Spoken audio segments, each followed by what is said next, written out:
Well, 2017 will go down as one of the most horrific years on our roads, won't it? 101 people lost their lives, including 3 kids. That's 15 more than the previous year. And that's just the fatalities. Imagine how many serious injuries there were. In fact, I can tell you there were more than 650. Many of those victims are still recovering.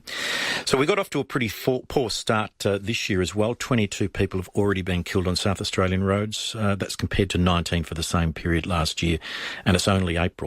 So in an effort to put the brakes on that trend, the Motor Accident Commission, or MAC, has launched a new road safety campaign in regional South Australia in cahoots with the Tourism Commission. A great initiative. Matt Hanton from MAC joins us, as does Julie Bates from the Regional Development Organisation of Australia. Hello there. Welcome aboard. Good afternoon, Alan. Hello. Hi, Julie. Matt, awful year last year, as I said, and a bad start to this year. Not what we want to hear. No, certainly not the situation we'd be looking for. And again, this is why we have undertaken this campaign. When we look at the crashes that are occurring and the injuries and deaths that are happening, it's as a result of the choices that people make on the road. So again, our role is to be front and centre to the community to make sure that they, make those smart choices. They're reminded of the consequences, because at the end of the day, every choice has a consequence, and in most cases, you can't choose the outcome. What's the breakdown of regional fatalities and accidents as opposed to metropolitan? Yeah, the greater majority happen on regional roads, and when you look at those crashes as well, and when you look and talk to regional people, they think it's people from the city coming through, or people from interstate who don't know how to drive on country roads having these crashes, but it's not. The greater majority of the crashes on regional roads are people who live in those regional areas. So again, it's really important. Distances are much greater, speeds are much higher. So again, the issues when you are involved in a crash are generally a lot more severe because of those factors. It's sometimes, I mean, you can draw the comparison, can't we, between what happens in the city. Quite often accidents in the city are just due to carelessness or people just, being a little bit slack. The same thing, the same principle applies in the country. I've driven this road, 10 times every week for the last 20 years, but one day something might happen. And complacency is massive in that road safety environment that we're working in. Again, whether it's someone on their bike, motorbike or pedal bike, if they're driving on country roads. Again, familiar roads, they change. Every day the weather changes, the road environment changes. So if you've driven a road 100 times, you can't assume that it's going to be the same the next time you drive. If we get a strong wind, a truck goes past and puts a load of dust, gravel on that road, the environment changes. So you need to be alert and attentive all the time, not sometimes. Do you reckon there's a bit of an area that we need to concentrate on more as far as the grey nomads and people who might be heading off into the country for the first time, towing a van or towing a heavy camper trailer or whatever, and they're not really up to that task? Anyone, every time you get behind the wheel, needs to make sure that you're feeling comfortable to be able to do that. And when you look at the towing on those country roads, you find that they're driving at a slower speed. Most of them moderate the behaviour to make sure that they stay safe. But again, it's being mindful about what's happening behind you. You can look ahead and you can see a clear road, but if you're driving a little bit slower and you've got, a bank up of traffic behind you, that's where we start to see the issues occur. That's where the lack of patience behind starts to come into play. People start to take risks, generally make that choice that they otherwise wouldn't make. So again, it's about making sure that if you are in that situation, you're getting out of the way. You're giving people the chance to get past you, and just being familiar with that van that you've got on the back. It will be different. The winds, passing trucks, everything. It's a totally different ballgame when you're towing something. Yeah, I think anyone who has ever towed a big van or a big trailer knows when a B double goes past in the opposite direction, you know it. And if you're not ready for it, it can be pretty scary. Well, that's even in a car as well. So we're not just talking, towing a caravan or a trailer, anything, no matter what you're going past. Okay, so your latest initiative is teaming up with the tourism sector and having a look at how you can make better use of some of the big banners and big signs up. Now, I think the last one was Expected the Unexpected, wasn't it? That's the one we had up all over the state? Yeah, we did. Expect the Unexpected is exactly that. We get a lot of feedback from people in the regions to talk about the animals that they encounter on the roads and just the unpredictability of those roads. So again, that's what that was designed to do, to try and draw attention to, we've got two animals combined together to create that image. People look at it and go, what is that about? But again, it's to draw the attention, get people thinking about what they may encounter and just to be alert and on the lookout. And again, the latest one now we've moved in, working with SATC to try to drive home that fatigue message. We know that fatigue is that hidden killer on our roads, and it can be easily avoided if people take the right steps to break up their driving.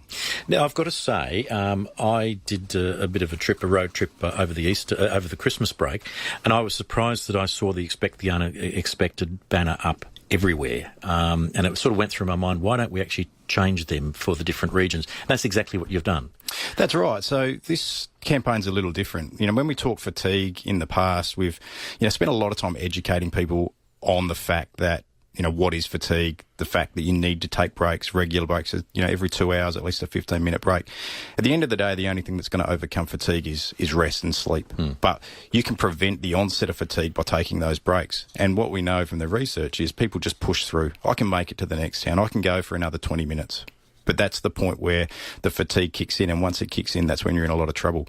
So we've worked with, the community, the South Australian community. We put this campaign to them in the early days to find out what is it that is in your town that's worth stopping for. Why should we be telling people to stop in your town? Again, for us, it's to take a break and avoid the onset of fatigue. But again, for the town, it's about getting people in and experiencing what they would otherwise normally drive past. It's a great idea because going back to the unexpected. Once you've read it once, it doesn't matter how many more times you see it.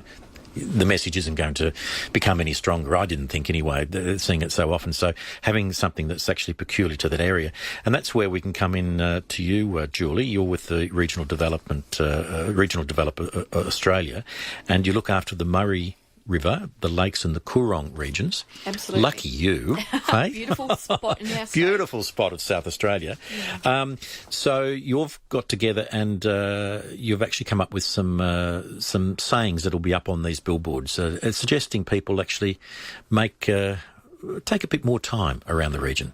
Well, certainly, as Matt said, the actual campaign has some great images from around our region and across the state in other regions, and it's just another reason why people should be stopping and slowing down their journeys. There's some wonderful things to see in our state. So what are some of the messages that will be on the big banners and the signage in your region? Yeah, sure.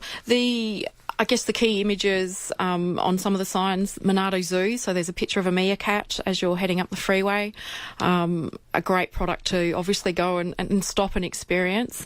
Meningie, a pelican. Meningie's a great spot to actually have that rest break, and there's great facilities there. If you've got kids, great playground, just been upgraded. Always great and clean toilets, always a must when you're breaking up your journeys. And they've got some really interesting interpretive walks along the lake area there as well. So all really good little things you can do to have that 15, 20-minute break. And of course, as a tourism professional, I'd love you to even stay a little longer and experience some of the other things in the region while you're there. And that's another really important message. Is it an opportunity there to actually say, a hit list on spending 24 hours, 48 hours? Absolutely. In fact, one of the campaigns that we've been working on in our region through social media has actually been about slowing down our interstate counterparts who are heading over to Adelaide Oval to watch either the Crows or Port play. And we're trying to get them to slow down on their journey along the Dukes Highway. So this campaign has actually fitted very well for us. We've got a blog on our website, for example, that it tells people how to actually do that. So, stop at Tintinara, and disc golf is something that if you've got kids or you're active, disc golf is a great thing to do at Tintinara. Hang on, what's disc golf? If you imagine frisbees and golf course and merge them together, and that's disc golf. Oh, wow. It's great. It's great fun. And, for those people that are doing the journey, we're actually encouraging them maybe to even stay an extra night, plan that extra day off work so you can make a trip of it and have a bit of a holiday while you're there. But also that feeds into that safety message as well, slowing down your journey. Yeah. What about the rail in the playground at Keith?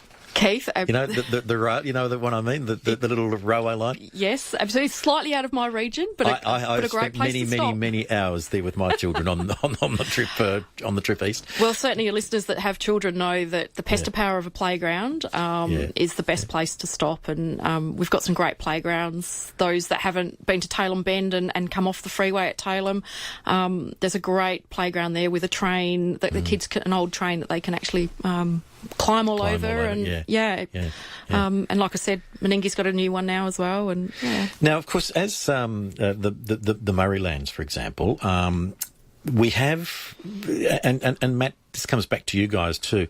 The research shows, doesn't it, that there are fatigue zones in certain parts of certain roads. You know, the Tailem Bend, for example, on the Dukes Highway is an area. The other side of Tailem Bend, the eastern side of Tailem Bend, is a fatigue zone. There's an awful lot of accidents there. You can identify that on lots of the main roads, can't you?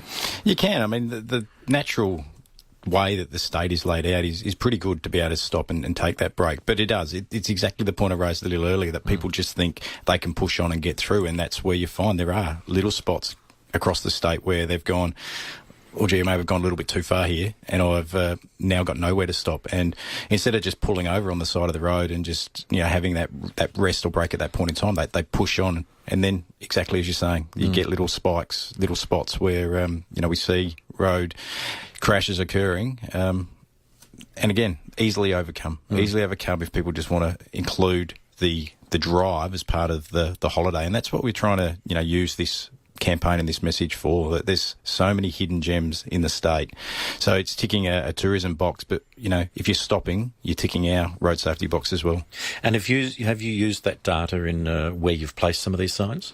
Yeah, so we have a banner network that covers pretty much the state. So we're talking up to 60 double-sided banners, and most of them are, on the approach to a major town. And it's primarily there where there is incidences of crashes or poor behaviour, whether it's a straight stretch where speed becomes an issue, inattention, boredom, things like that creep in. So again, the banner network we have is extensive. They're double-sided banners, so that's 120 spots where you can actually be able to put a message to a person at a point in time to remind them just to take care. And it's quite clever. Here's an example: go for the sunset, stay for the sunrise at Marion Bay. Perfect, isn't it? And the background apparently in that sign is the sunrise. It is, and I mean, all too often I've said it before that we know where the destination is, we know where the end is, and we know why we want to get there. But getting there an hour later, getting there safely ultimately is the end goal. But getting there an hour later, getting there the next day, bringing some of these little hidden treasures that the state has to offer to people is what we're all about. Again, absolutely. Richard has called in from Modbury. G'day, Richard. You've got a comment about fatigue?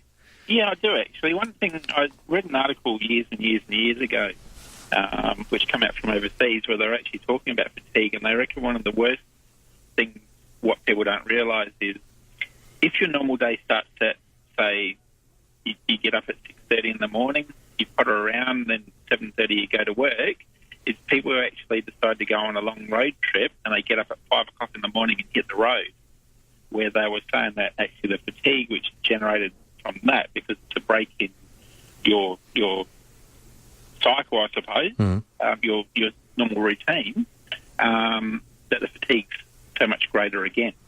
Really good point, and such a logical point, Richard. If you hit the road earlier than your normal routine, you're probably going to run out of puff a bit earlier.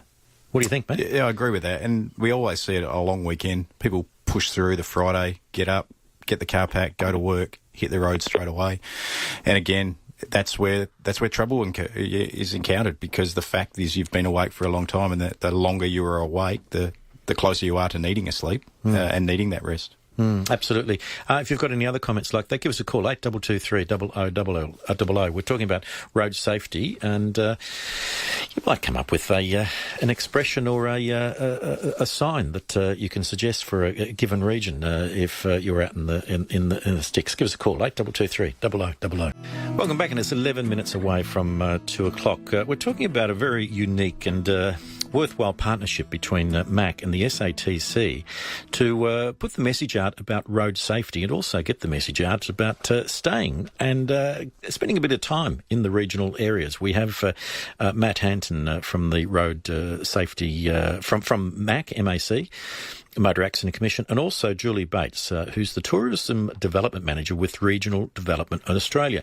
Now, give me an example, Julie. What's been the reaction from some of the people in your area? You look after the Murray River, the lakes and the Coorong, you lucky person. What are the people, for example, from Meningie? What's been their reaction to the signs? Because there are signs down there. There is a sign down there, absolutely. Pride.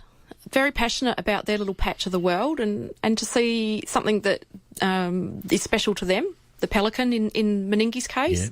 Yeah. Very proud to see it up there and certainly looking forward to welcoming more people stopping on their journeys. Pinaroo's another one where there's a great sign there, and that's got a image of the Printing Museum, which is a very quirky museum. A lot of people don't know it exists, and it's certainly worth a 5-hour visit, isn't it? It's one of the hidden gems of my region. It is, really, yeah. So I think it's really absolute pride, certainly from people within the community. They love obviously seeing something that's special to them up in, well, massive. They're huge signs. Yeah, they are big. They're huge. Matt, how did you decide which ones go where and what to put on those banners? The beauty of this campaign was engaging the community at a really early stage. So putting the call out to those communities to say, tell us what is great about your town. And again, the parochialism that you've seen, the pride, my pie is better than your pie. This is, stop here. You've got to, for the variety of reasons we've talked about. But it's been driven by the community, which I think is, also helping the success of it. It's having people actually, buy in. And then when we people stopping in these towns, they're having a conversation about it. Again, road safety is not something people talk about, but it's starting that conversation. Down sort of as you're heading towards Victor Harbour, we've seen local strawberry growers, asking for the creative. Can we have that creative of the billboard with the strawberries on it? Because, we want to put it inside of our strawberry farm to, just to drive that message home further. And again, that's, we've been more than willing to accommodate them to help. And some of them are pretty, straight up and down the message, isn't it? For example, Kingston could save your life. And of course, there's Larry the lobster on the banner. That's right. They're not all, there's a variety. So they're not all those off the beaten track. Some of them are quite obvious, and you drive past, and people do drive past and see it, and they point it out to the kids. But again, I challenge anyone to say, if you've been driving past it for years, next time you drive past, stop. You've got the kids in the car, you've got yourself in the car, just get out and stretch, take that little bit of time and just have a look, because again, driving past gives you one sort of dimension of it. Getting out and wandering around allows you to take it in a different way. Julie, you need to put the bakery at Meningie on there, great sausage rolls, as you can tell by my figure. What about the Flinders Rangers? What about the Flinders Rangers? What do they say on their banner, Matt?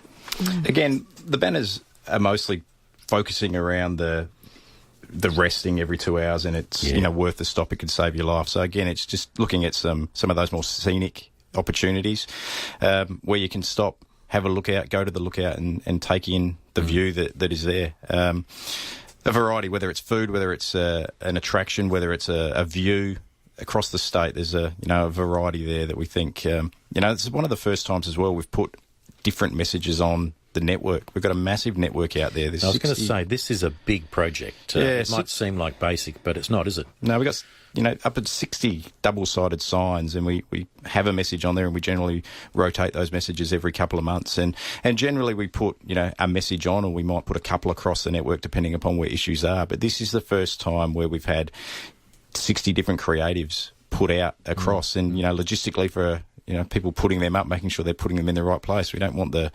Meningie sign on the way to Sajuna. It's not going to work. So it's about making sure that we're really careful to make sure that we got the right imagery in the right places. And again, I think the we're really proud of the success and the conversation that this one's starting to have. Look, and so you should be. And I come back to my original point. If you see the same sign over and over again on a long trip, it doesn't cut through. Whereas this, there's a different sign each time I see it, and there's a message included. How long is it going to last, this campaign? Yeah, so we sort of launched just before Easter, recognising a massive time where people hit the road. School holidays on now, so perfect time. We know people are either away or will be going away in the next couple of weeks.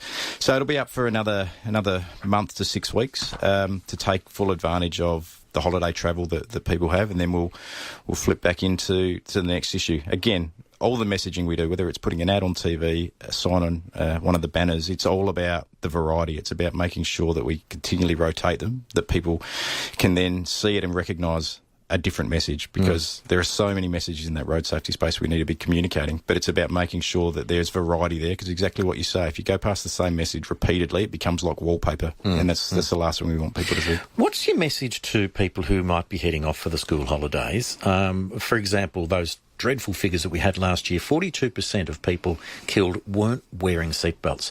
How the hell do we get that message through? How long has seatbelts been compulsory? Unexcusable. Isn't when it? you get in a car that you do that. But again, I said it right at the outset that the injuries and the deaths we're seeing on the roads can be eliminated pretty much overnight if people choose to engage with the road safely. Whether that's putting your seatbelt on, not speeding, not drink driving, not driving if you've been using drugs. There are very simple measures that people can undertake. So the message for anyone heading away this, holiday period, school holidays, or, whenever you're going away, is to take care. Ultimate responsibility rests with you. And if you don't think it's going to happen to you, go down the road and ask that person that's just had the crash who thought exactly the same as you, because it happens. It happens, and unfortunately the consequences can be quite devastating. It must be so frustrating for organisations like MAC when we have this just repeating year after year. The positive is, if I can take a positive from it, we had a bad year last year, and primarily a lot of that was to do with the behaviour with people on motorbikes. But if we look over the last decade, the numbers are moving in the right direction, particularly when you incorporate serious injuries into that equation and you look at the whole road safety environment. We're seeing less crashes occurring. So the message is getting through to the greater majority. It's just that small minority that we need to, we continue to need to be poking and prodding to make sure that they are taking care, because ultimately they're putting innocent road users at risk every time they make their poor choice as well. Yep, and that's all of us, isn't it? Listen, thanks so much, Matt Hanton from the MAC, Motor Accident Commission, and also Julie Bates from Regional Development Australia. And the message is, take notice of those big banners that you see when you're hitting the road for these school holidays. Thanks, guys. Certainly is. Thanks, Alan. All the Thank best. Let's hope the message gets through.